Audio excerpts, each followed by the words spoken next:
veoma dobar, opet je popravio svoj plasman u generalnom poredku.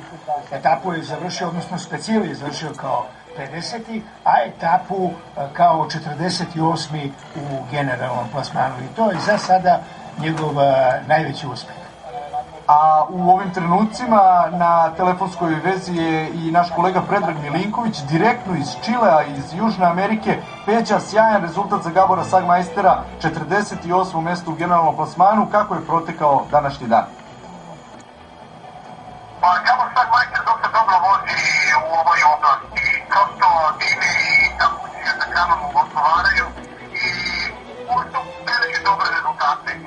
Prosto oni su dešavali u navigaciji, tu je jedan od, da kažem tako, možda i boljih taktika nekoj trećoj grupi kvalitetnih vozača i često on predvodi grupe na terenima kao što su ovi Montekani.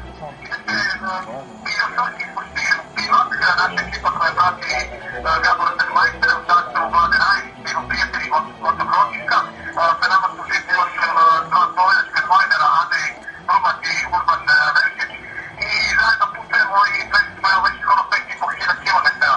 Juče smo prelazili Ande, danas smo bili na Pacifiku, još u 7 ujutru bili na startu specijalnog istika, ispratili slovenačke i srpskog takmičara i evo sad idemo polako ka bivaku.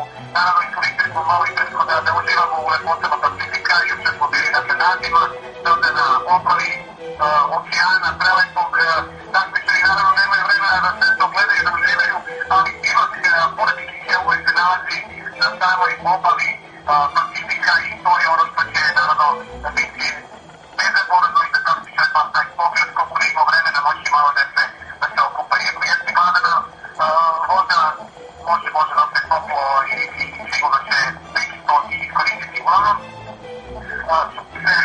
Ilika Antofagasti i još jedna teška napora je da pa mislim da će ključni dan biti onaj kod El Salvadora od Kopijapa do El Salvadora, to je baš taj najteži deo Atacame, ali nadamo se da ako motor Gaborom izdrži da će i naš takmičar biti uspešan.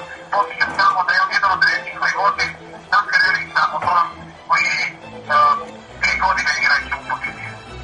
Peđa, ovde u Beogradu je ovih dana divno vreme. Pretpostavljamo da je i na obali Pacifika temperatura visoka. Pa fantastično, moram da priznam, mi zato malo danas i kršimo bila, jer smo rekli da stanemo pored Pacifika, malo da se osvežimo, neki su se okupali, zaista je predivno. Juče smo bili recimo na 4873 metra nadmorske visine, bilo je hladno, duvali vetar, a evo sada smo na nuli, što se kaže.